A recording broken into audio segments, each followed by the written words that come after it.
the day the baby was born, I was that night I was preaching in Nairobi University main campus.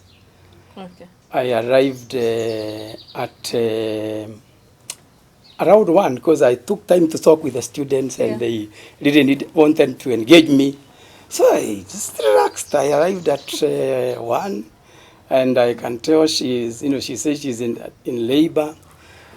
We wait towards morning, we go to hospital Aga Khan. And so the labor took long. And so I left. You left her in labor? Yes, I left. In hospital? I left and went to I went to City Park. To pray. I just went to pray. It was also very distressing for me seeing her in. I realized I'm not as strong as I thought I was. Yeah. I am not those people who go to the theater for. So when I went, it became an emergency. And remember, there are no phones. Yeah. So they can't get me. So they had to take her to the theater. So by the time I came, I found the baby. Yeah. So I'm going to the nursery. They are telling me, oh, where have you been? So, but there were no complications. Yeah. But now the problem is, that was a Saturday. The following day, I was still preaching. I still had another preaching.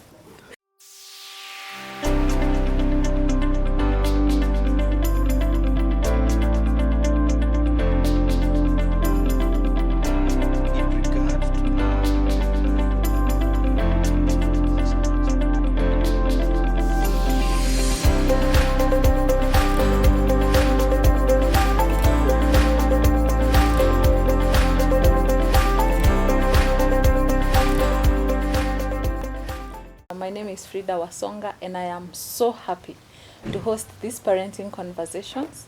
I host them every Tuesday morning, 7 a.m. And I'm sure that if you've been watching, you have been learning a lot about parenting as parents share their parenting stories and as specialists come in to help parents on various topics regarding parenting. And today I am super excited. I have wonderful guests here with me, but before they introduce themselves, I would like to encourage you to subscribe to my channel if you have not yet done so, and hit the notification button so that you'll be notified every time I upload a new video. So allow me now to welcome my guests today on the show, and they will introduce themselves and tell us who they are. Karibuni sana. Thank you. Please introduce yourself. My name is Peterson Rukenya. I'm married to Salome, and I am a pastor. Thank you for welcoming us today. My name is Salome Ngari, and I'm married to Pastor Peterson Rukenya. And we are blessed with 3 children, and I'm a business lady. Yeah. Thank you. Okay. By now, children have grown up and they are now out of the nest. But we can't talk about them without starting from the beginning. How you were parenting them when they were younger, So please take us back to when you got married and how your life was between marriage and the first baby. Yeah, this is about 31 years ago. Wow. So before, immediately we got married in August 1994, sorry. Yeah. So we got children after 2 years. So we had 2 years to enjoy life. First of all, I was personally feeling young. Yeah. And indeed, I was young, and I thought I needed some time to get to know my husband. So I accompanied him wherever he went, went for sleepovers wherever. Yeah. And life was good. Yeah, I can imagine. Yes. So how was that? Yeah, one of the things that I remember was the fact that, and I traveled a lot. Most of the time when I did over the weekend, we were always together. Yeah. We traveled together, we did our things together. visited Fred together. And I think that is one of the things that really changed after the babies began coming. Yeah. Yes, it Yeah. was quite an experience. Of course, it was also a time of knowing each other. So it was a time of growing before children came. And those 2 years were actually also part of our most bumpy years in terms of getting to learn one another, know each other, but also grow in friendship. Yeah. So it was good because by the time the children came, they found us fairly settled. Yeah. Because the first year and the second year, we had quite a bit of ups and downs, and most of them had to do with too much of my travels and my unavailability. So I think it was time to learn. Yeah. Yeah. Would you remember one of the incidences, maybe when you had a bumpy session? Yeah. One time, Yeah. I arrived from Moi University. Those days, there were no phones to call. Yeah.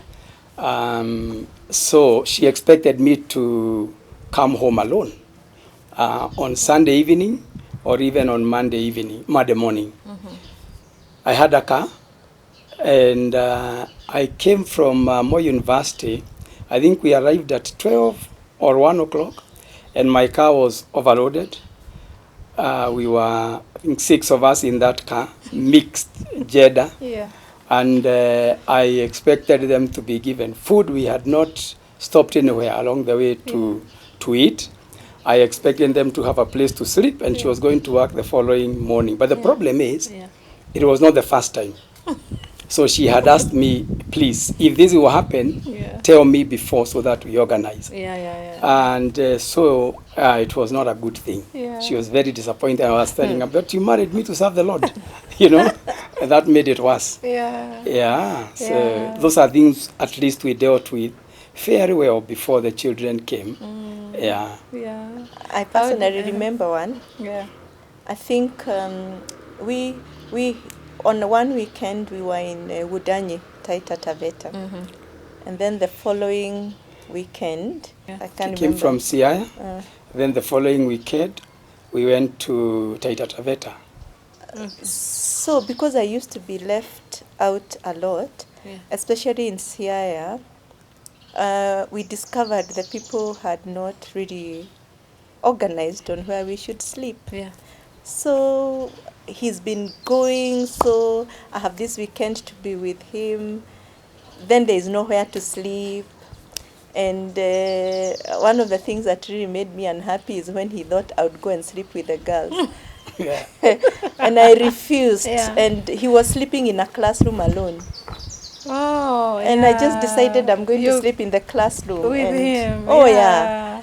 So because you're newlyweds, clearly. So wow. And you're going to places and they're not expecting, or people are not planning that his status has changed. So that was they're treating him as a single man. Of course. And I also treated myself the same. I think because you're sleeping in a class, clearly. Yes, we did. I had been there the whole week as she came over the weekend. But clearly I had not thought. I was sleeping with the men. So I thought when she comes, she will sleep with the girls. And she's married. So how do you even think about that? So we had to be given a class to quarrel. To quarrel and then preach tomorrow. Yes. Wow. Okay. So some of the things that I think it was necessary to go through them before the children came along. So that you know how she behaves when she's upset. Wow. Okay. Then babies started coming. So how was the first pregnancy for you? The first pregnancy for me, I really looked forward. Okay. Now that I had waited. So every other month, I was really checking out to find out whether it has happened. But God was gracious. I didn't take long. Probably my wait was about 2 months before I became expectant. I think I was too psychologically prepared, and it went well. I didn't have any issues. I was very healthy, but I became too big. Okay.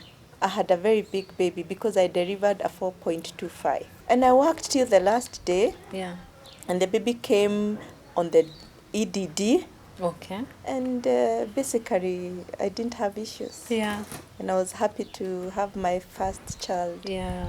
whom we named David. We named David. Yeah.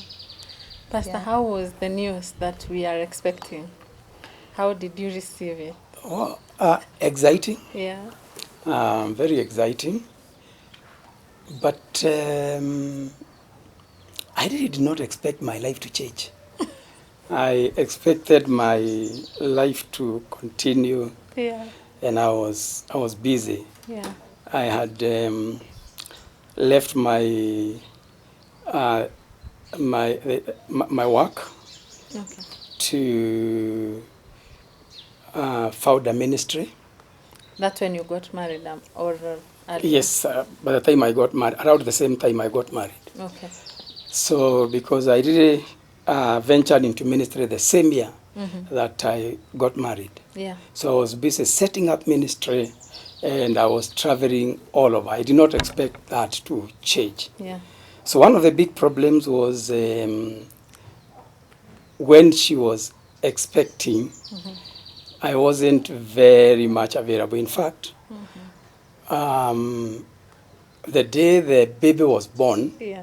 I was that night I was preaching in Nairobi University main campus. Okay. I arrived at around 1 because I took time to talk with the students, and they didn't wanted to engage me. So I just relaxed. I arrived at 1, and I can tell she says she's in labor. We wait towards morning. We go to hospital Aga Khan, and so the labor took long, and so I left. You left her in labor? Yes, I left. In hospital? I left and went. To preach? I went to City Park. To pray. Oh, I just to went pray. to pray.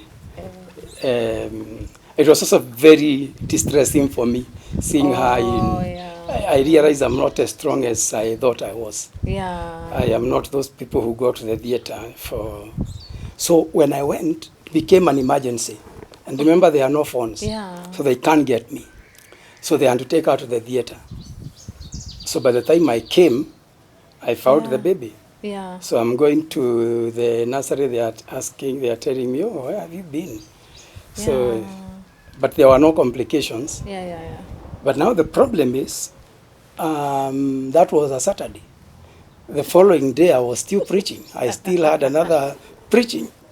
So I was preaching somewhere in a church. Yeah. And I did not see the need for counseling. The preaching engagement. Yes, and my mom came, and she couldn't understand. You're going to preach? And you have a newborn? You have a newborn? So I told her the newborn has come to stay. So, so we started with those kind of few challenges. Yeah. I think I had not transitioned as far as my mind was was concerned. Yeah, that's how we began. Yeah. How did you feel? I think the pain was too much, and I thought prayer would do. If anything else would help me out. Yeah. Of course, the following day, I would have loved to see him early in the morning. Yeah. But at least he came later during the day. Yeah. And I was excited to see him with my mother-in-law. And I knew my husband has such zeal for the kingdom. So at that particular point, I would have loved to see him in the morning. Yeah. So disappointed. Yes. Yeah. That he couldn't come at that particular point. Yeah. Okay. So baby comes, and now you have to adjust a bit how you are living. Yeah. What are some of the adjustments that you made in your house, in your mind? I think for me, when I became pregnant, I knew things are going to change. So I guess my adjustment began as early as when clothes started. I could not fit in the clothes. My eating changed a bit. But then when the baby came, I knew something has to change. And I was lucky. We were already in a 2-bedroomed house. I didn't need to move. So from the word go, I was ready to accommodate someone else. Getting somebody to come and stay with us was an intrusion to our privacy. Yet I needed help to come and take care of the baby. So becoming an employer at that particular point did not sit very well with me, or I did not even have the skills. The other bit is the fact that I have to slow down with my baby. My dreams, some of the dreams were postponed. And in fact, the other day I was seeing, it was from 1990, because the baby came in 1996. Until now, it took me so long to catch up on some of the things that I needed to do. There were no more sleepovers. I could not go for missions again. So my husband went and left me. People got to know him. They used to hear he has a wife. I could not go for missions. And all that has changed. My life now, I became the one who is at home. Of course, work, I continued with work. And my work was not stressful, so somehow I would manage it. But my life, I felt something has stopped. Something has a comma. I put a comma on a lot of issues. But the joy of bringing up the children was worth it. Yes. Okay. Pastor, did you adjust in any way? Not willingly. When I began, as I said earlier, I did not expect my life to change. I was expecting that, children will come. They will come with all the grace. And so I really still traveled a lot. And that changed when our son was 6 months old, around 6 months. I had been away for 3 weeks.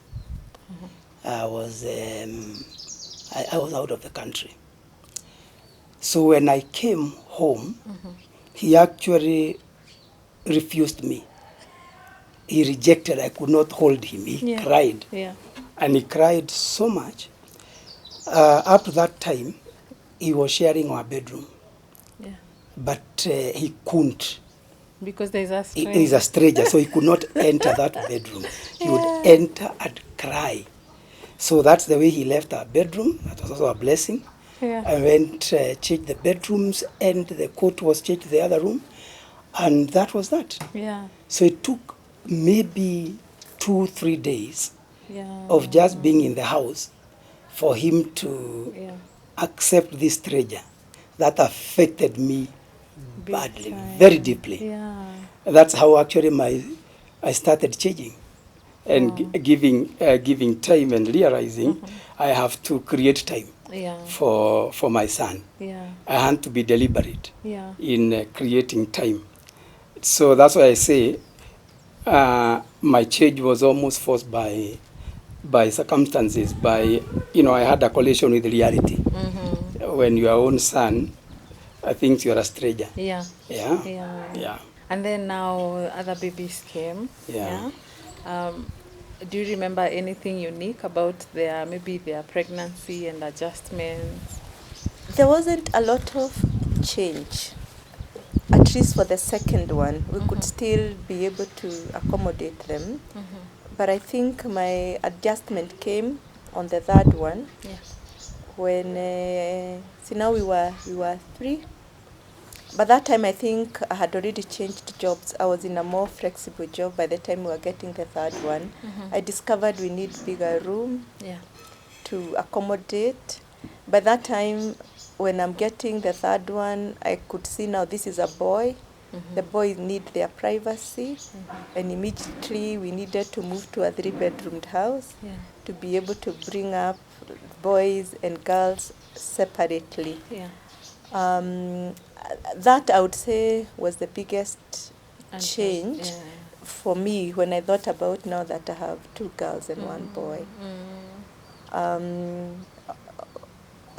That was the greatest change, I would say. The reality. They came with more need. More need, How are you juggling work and parenting at that point? After the 2, on baby number 3, I was in self-employment. Okay.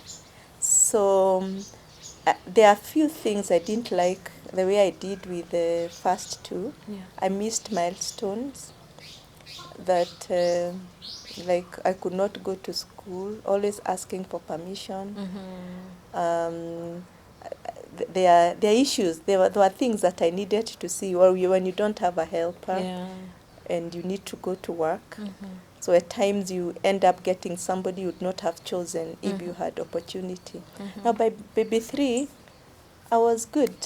So it's only that now money was lesser, but time was there. And so it was not as difficult as the first 2. So this one I was able to give more time. What I remember is the first 2 children. I also really did adjust because I decided I would be there as much as possible, especially to read the Bible with them, make sure they are there. I'm there when they are going to sleep. Whenever we could, many times we went with them when we were going for our weekend ministry, especially when it was not too far. We actually went with them. But now, when it came to things like school programs, most of those early times I went alone. She couldn't, and the children still remember, But, her work could not allow. But at least I was there. I can't remember missing any of their school events. I was able to adjust my programs and my preachings and all that to make sure the time that the children need is part of my program, just like other preaching programs. So it is also slotted in. So that was quite a change for me because it meant saying no. Sometimes the opportunities you thought, this one, it looks like going for a closing ceremony or an academic day. Sports day. A sports day. And then you have this conference. It looks, you cannot even tell people why you are not going. You have another earlier commitment. But I am glad we did that. I am glad we did that. That looks like a transformation from the earlier you. Oh, yes. So at what point did the transformation happen? I think I can tell it. What happened is that he went to school to do his master's. Okay. So by the time I am getting midway, the second born, he was already in school. Okay. So that slowed him automatically. In fact, when we were doing the 3rd baby, he had started doing pastoral work. So that really brought in adjustment. Whether he wanted it or not, he had to do a bit of slowing down. And that really excited me. I can imagine. Before that, I used to admire women who are going to church with their husbands. And me, on many occasions, I'm alone with my children. Babies, Not that my husband is doing anything else other than the work of the Lord, but he's doing it in some place where we cannot go together. I missed those moments. So for me, church and school, I'm forever grateful.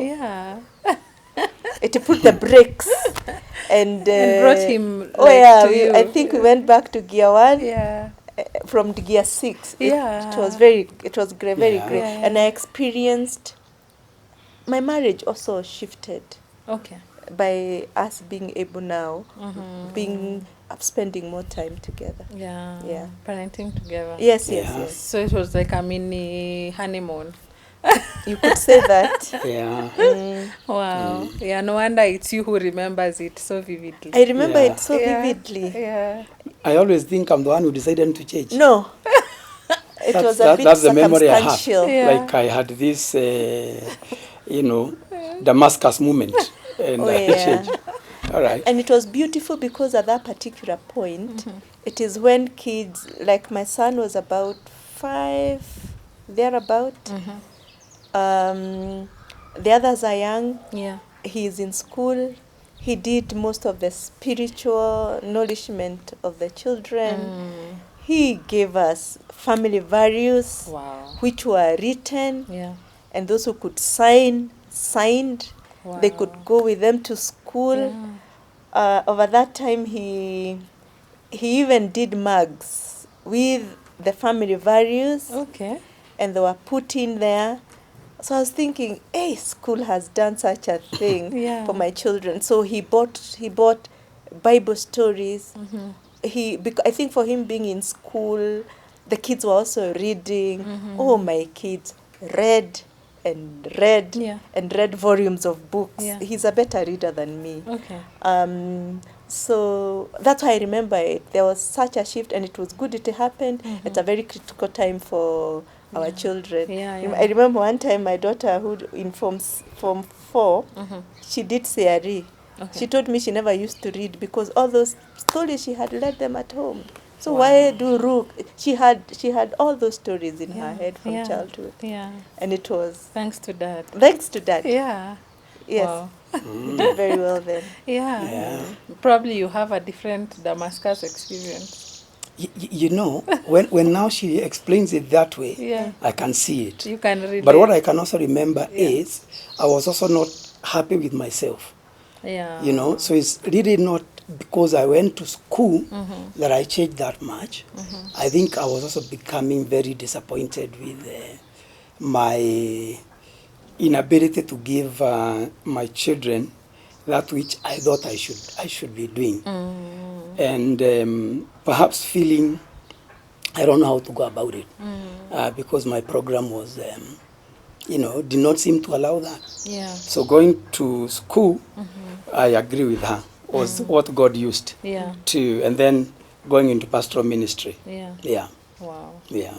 So could you now tell us how you were teaching your son who is 5 and the daughters who are 3 and 1, probably, those values? Now, my son, Okay. the other one has a bigger gap, the third one.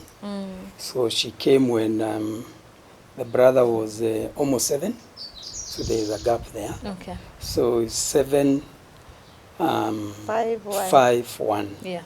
One of the things that I think was important for us was just the same, what we would call the old time family devotions. Yeah.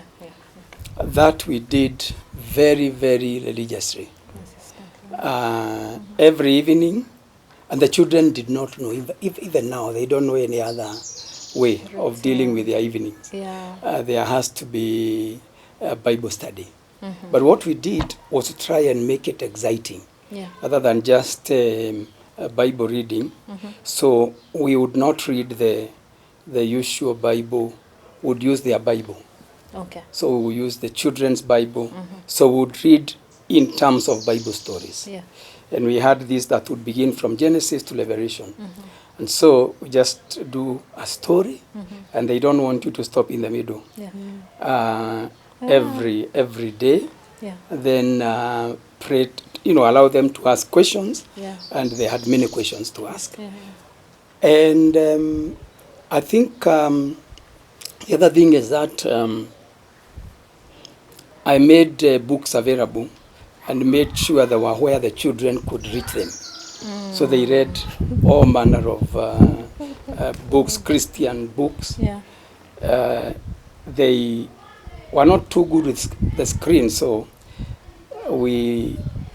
and the way we dealt with that was making sure their books, there's a lot of reading. So the other way we taught them was simply modeling. Okay. Modeling in terms of let them see the Bible lived, let them see love, let them see kindness. If we have to sort our differences, not before them. Yeah. We did, I think one of the ways of teaching also was that we talked a lot with them. Okay. We just, the evenings were a lot of just Family talking, time. just family, Yeah. a lot of family time. I used other methods, or on my side, in fact, there's a time I took them to the slums Okay. just to see the other side of life. Yeah. But it was traumatizing for them. I almost regretted they cried because I took them to the worst, where there were all the excrement and what have you. Yeah. I took them to the very worst of, Yeah. for them to see there are people who live this way. Yeah. Yeah. They really cried. So I thought that it traumatized them. Yeah. Yeah, but The other thing, the bit of training, we tried to involve them, especially now the first two who could be able to understand and write. Yeah. Just to come up with the ground rules, the house ground rules. Yeah. And they are the ones to write them. Yeah. And they were hanged in a place where everybody else could see. So that then if there are issues, consequences were also known, so that you don't do it from nowhere. The other thing is that my husband had a very, I don't know where he got that thing from. Because as early as, I remember, because one of the entries, everybody had a book, and those books are here. Okay. We called them black books. Everybody, I have kept them up to today. Yeah. Today we look at them and we laugh. So if you, whatever you did, you were supposed to come and report your good works. Okay. Good ones, not bad ones. Who would report bad ones? Us, Yeah. we were supposed to observe Yeah. your bad ones. Okay. And when we observe, we make it known to you. You argued, you abused, you used bad language, in other words. We also observed you do something good. David has has cleared the table. Yeah. And the father had a currency. so I used to, what happened is I had a book for each of the three of them. The Yeah. books are still here. Yeah. If it got full, I got another one. Yeah. And I would basically write they are good and they are bad. And they were also very alert to it. Say, Dad, you did not see that which I have done? So we write it down. So they would also report each other. I would also write the bad things. Yeah. So what happened is I developed some kind of currency. So I said, we'll give points. Okay. So for this good thing, it's also a way of teaching values. Yeah. So if you became number one, for example, there is a certain marks would give you. But if you improved, say from number 10 to number 8, you got more marks than the one who Who Got maintained number one. number one. yes, just values. Yeah. Now, if you helped somebody, that was more than becoming position 1. You Okay. had much more. Yeah. And so we thought that education is important, but it is not the ultimate. Values and character is. And you also don't look down to on somebody because you are number one. Yeah. The other person is also important. So what we'll do is would come, and they were really looking forward to that. When you misbehave, Well, when you misbehaved, yes, we actually did minus. you minus the point. Yes, so you could have under 100 points, and if you quarreled with the helper, you could lose 20. Wow. Yeah, so they really, and so they would complain, oh, I'm becoming number one, you are not adding 20. So, But when I quarrel with yes, her, I because there are some things that are more important than others. Yeah. So what would happen, they were really looking forward at the end of the year. Because, or sometimes even in the middle of the year, Yeah. would get the book And evaluate. and then evaluate. Yeah. And then the points you have, then would give it a monetary value. Okay. So would say, you with your points, you have 300 shillings. You have 400 shillings. You have this. Now that is your pocket money, and you can use it the way you want, you know. Yeah. So they really looked forward to Wow. to that. Yeah. Now the other thing that we did is we developed written values, Okay. which every one of them had a card. The card had a family photo, then the values. So like when son went to high school, he carried that. Okay. And every one of them. So you have the values, like 5 values, just nothing unusual, just biblical values of, integrity, and you explain what that is, love, family, and the praise of family, all those things. So we had, I think, 5 of them, 5 core values. Per term or per No, year? those were permanent. Okay. Yes, they were supposed to guide you through life. Yeah. So it's still the same values. Yeah. So, and each of them had a card, and the card as a family had a family photo. So you carried it wherever you There was a went, signature. There was a and place then to every sign. one of them signed. Okay. On yours. Wow. So then at the end of the year, we always had an outing where we would have a family evaluation. But the way we stopped just the other day when they became, when they were already working, by the way, that's when they told us that this thing has Outdated. so apparently, outdated. I hope this time we are not coming to this hotel to say makosa ya mtu na mtu amefanya nini mzuri. Because they have grown up. You know, we would sit down and we begin with evaluation. We begin with the small one. Yeah. This is what you have done good. We always began with the good things. Yeah. This is where you need to improve. Then we would go to the second one. And everybody would speak in turns. You speak to each other's life. Then you'd go to the to David, the firstborn. Then we'd go to the mother. Oh yeah, I wanted to ask whether they were evaluating you as Yes. Yes, they Oh, We'd go to the evaluated. mother. well. So would you talk about her? Yes, I would. We were. Wow. They were used to that. Yeah. They were used to that saying. Wonderful. Yeah. Yeah. Only that now, when we talked about each other, we talked about each other what was related to the children. Yeah, of course. So they would evaluate her, Yeah. and then finally they would evaluate me.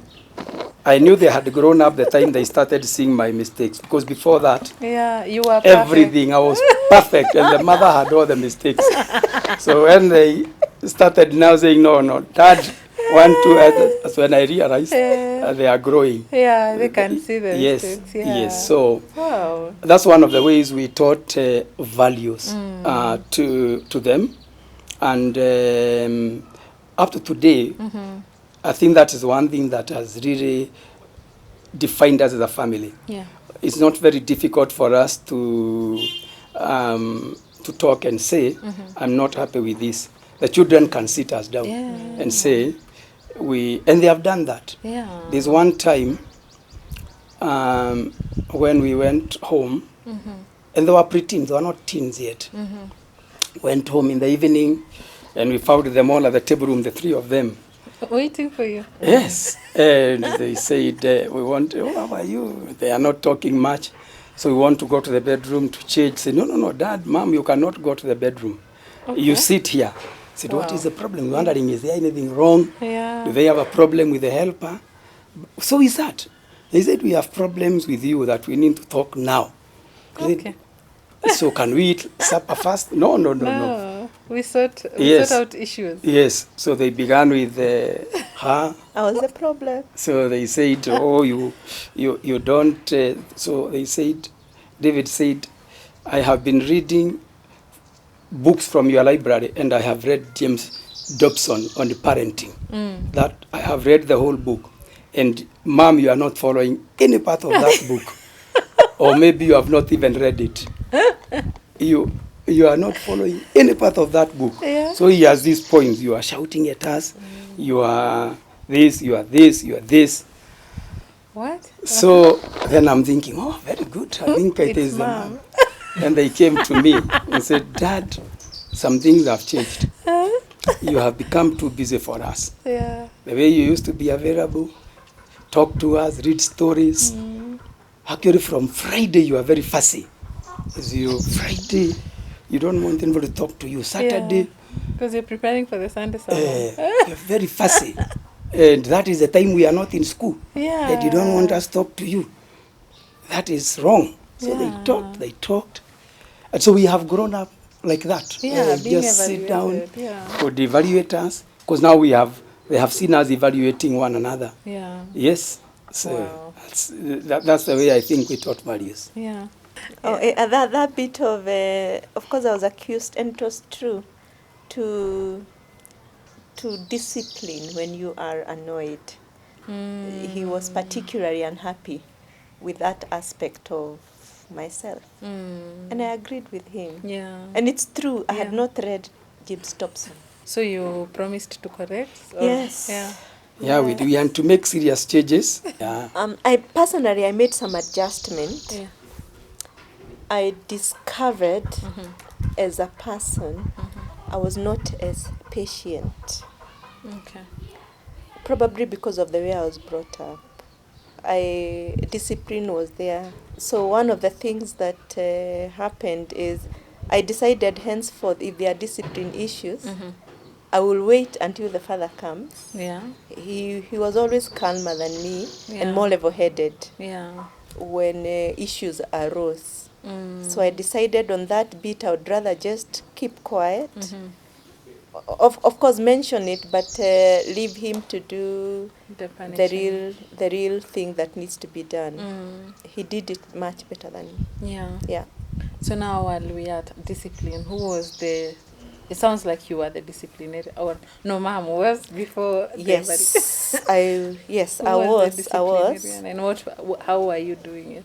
The way it was done for me, I used the cane. Yeah. I think he can't. I don't remember seeing him really beat the children. Okay. Probably it's because I was the one who was more present. Yeah. And again, because of the way I was brought up. Yeah.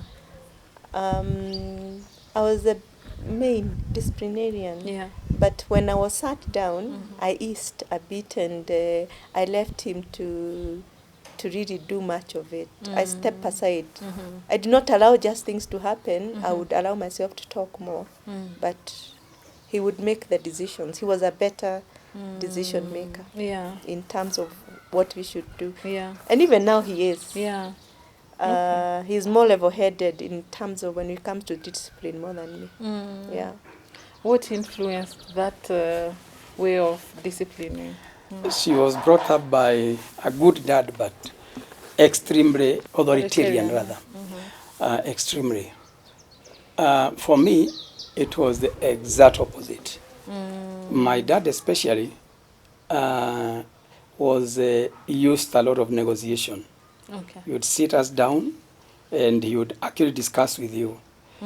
Even if he caned you, he would discuss the number of canes according to the mistake you have done. Yeah. And he would ask whether he is being fair. You know, you ask him, do you think this is unfair? Yeah. And wow. So that's the way he actually, I don't know where he got that from, because it's right in the village. Yeah. But that's the way he actually brought us up. He trained us very practical ways. He would give you work to in the shamba, and then he would tell you, if you go beyond this, the rest I'm going to pay. Okay. Yeah. So you'd make your pocket money that way. Yeah. So there are sometimes school fees would be, and he had the money. Sometimes school fees would be 1,000 shillings, but you have pocket money of 700. Yeah, almost your school fees. Yes, sometimes equivalent. And he kept his word. Yeah, that's very unique. Yeah. Our parents, like... So he trained us. But he always wanted you to explain how you spent the money. Yeah. He said, there are two things you should do with the money. With all of us, my sisters keep mentioning it even today, so she knows. One, as you go to school, you must find a beggar to give some money. And he's saying, if you have 500 and you are giving 1 shilling, God is seeing you. So it's not 1 shilling. Yes. Yeah. Then the other thing is, look for another student who is not as blessed as you are. If you are eating bread, who do you share with? The third thing is, on the last day, you must check whether there is a boy who doesn't have fare. That's why you have more money. That's the way he trained us. Yeah. So in terms of discipline, I think I picked from there early, and then he never raised his voice. I think you also never had him raise his voice. He never raised his voice. Him, he used the cane, but with a lot of diplomacy. Yeah. You know, with a lot of discussion. Yeah. For me, my children tell me they can never remember me using a cane. But they also don't think I was neglectful.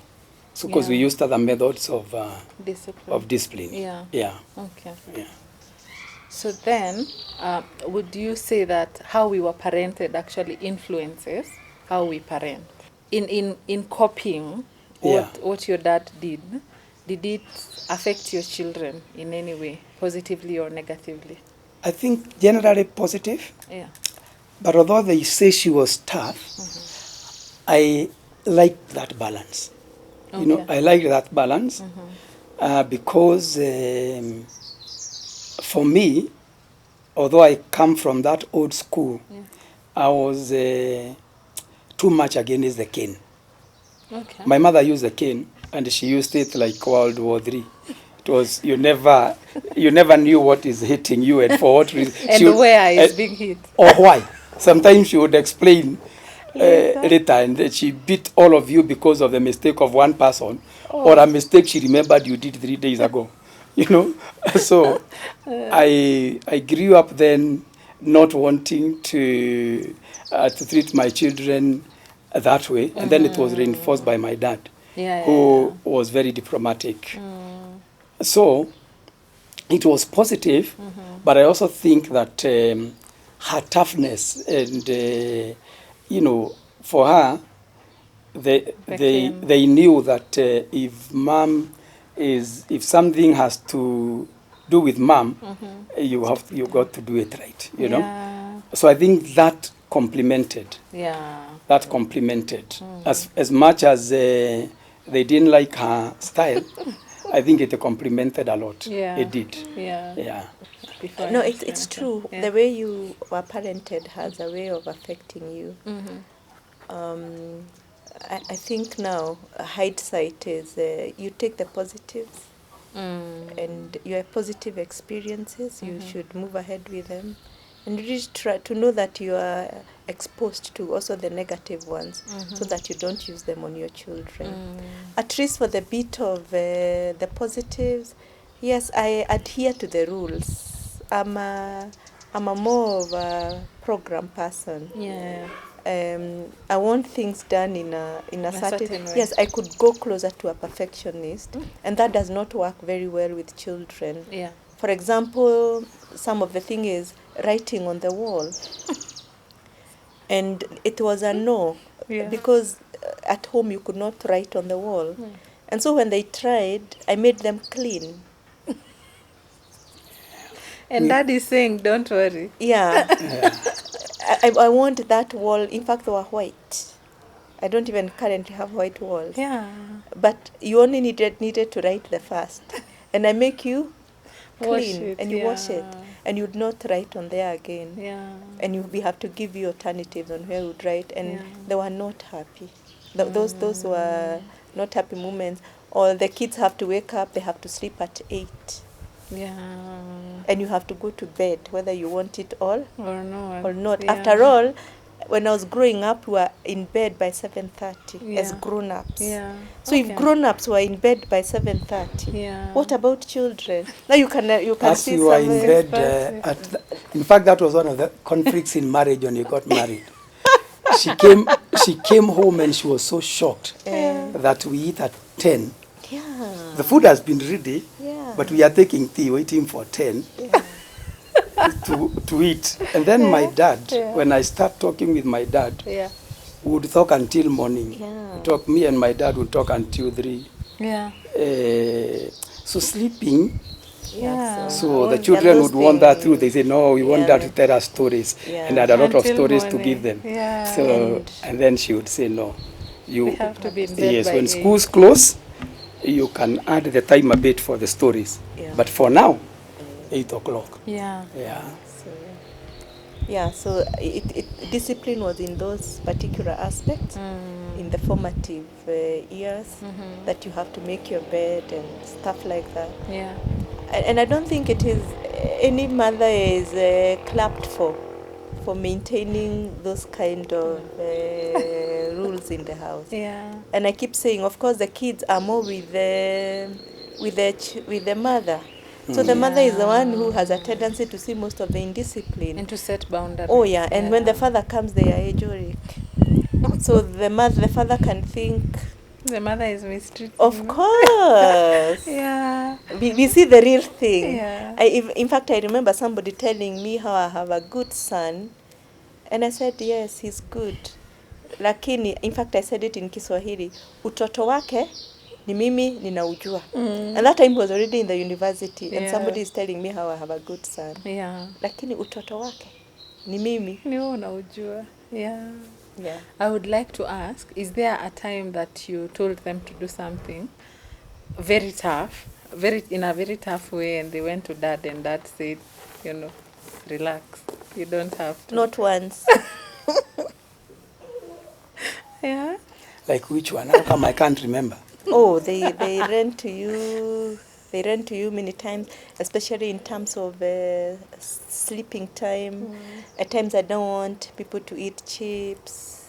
For supper. The father. Yeah, there are times when they would really run to him. And it's especially not on those definitive issues. Not on definitive issues. Yeah. Not on character issues. Not on character issues. Yeah. It's just the doings, the normal. The routine. What I would always do is I would tell them, let me talk to mom, atualau leo. So Hata wewe uko kwa. yeah, they would say, Dad, please talk to mom. Yeah. So I would be among those people who are also being disciplined. Yeah. So I would say, please allow us. Yeah. So now they would know that. Please allow us to have chips today. Yeah, So it's mom and the rest. Yeah, yes. it was me and them. Yes. Yeah, so. Wow. Yeah. They liked it when she was alienda job, and I'm left with them. Is one day they told me, cook for us something special because mom is not here. So I thought, nikanunulia yogurt, then I cooked ugali. Yeah. But that ugali nikaweka maziwa, most of it was milk. Na sukari. They liked it. I even wanted them to cook it later, but she refused. They liked it a great Ugali deal. can't have sugar. They talked about it for now. Unakula na yogurt, which has also a sugar. Yeah. They never forgot that. Wow. They kept saying, when is mom going again? So, but her, she said it will never be cooked again. And Yeah. So we did many things with them. We tried. Yeah. And All the mischief was done when they are when they are with the father. Yeah. And when you are away. And when I'm they- away. Sometimes they will Mischief tell was- you, yeah. other times they will not. so yeah, we tried things. Yeah. Teaching the children the value of money. Okay. When you hear what I'm talking about my dad, it may look very positive, but it also had another side. Because my dad would tell us many times, Yeah. money is for making relationships. So you give. He never thought that you could save money. And when you give and give and give and give. Yeah. Spend all of it. Yes. And get more and spend. Yes. Yeah. So the concept of saving, in Yeah. fact, that was one of our other issues. Because money comes, let us enjoy. Yeah. Let us eat meat, let us eat chicken. Yeah. But that came from, she was parented differently. The father, who is 96 years old right now, is able to take care of all his needs because he invested very well. And I thought he's a miser. And of course, compared with my dad, yes. But he really had a very, very healthy saving culture. Okay. That culture she was very, very intentional Yeah. in teaching it to the children from very early on. Me, if I give them pocket money, I want, just think, I'll give you, what are you spending? Yeah. But she taught them to the extent that you would give them pocket money for a school trip. You give a kid 200 shillings. They come and tell you others had 2,000 shillings. But she comes with 100. Which is, I did not need it. They were giving us food. Yeah. So I did not need it. And she taught tithing, Yeah. from, so if you are given that pocket money, there has to begin saving of money, which of course now she does even today in the adulthood. Where she still follows up. So that's really a lot to do with the way she was parented. Yeah. For you, you just give, Yeah. and you don't even let them account for what you've given them. Yeah, Yeah. I trust them. That my dad trusted me. You go with the money, just spend. Just want to know you have good character. Yeah. Yeah. Okay. Yeah. Yeah, saving is part of what you have to do.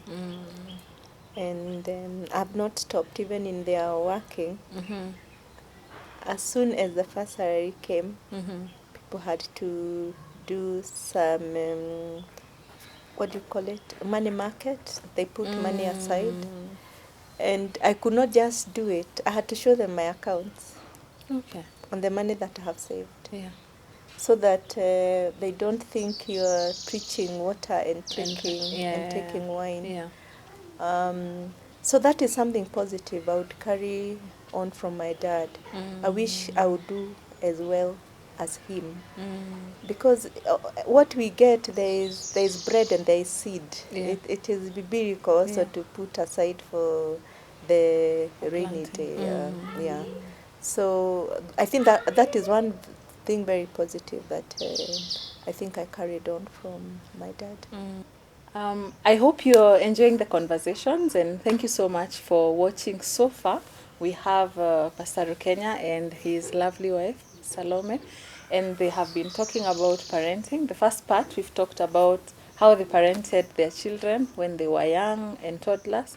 And in the next part, we will be talking about how they have parented them as teens until they have gone out of the nest. Thank you.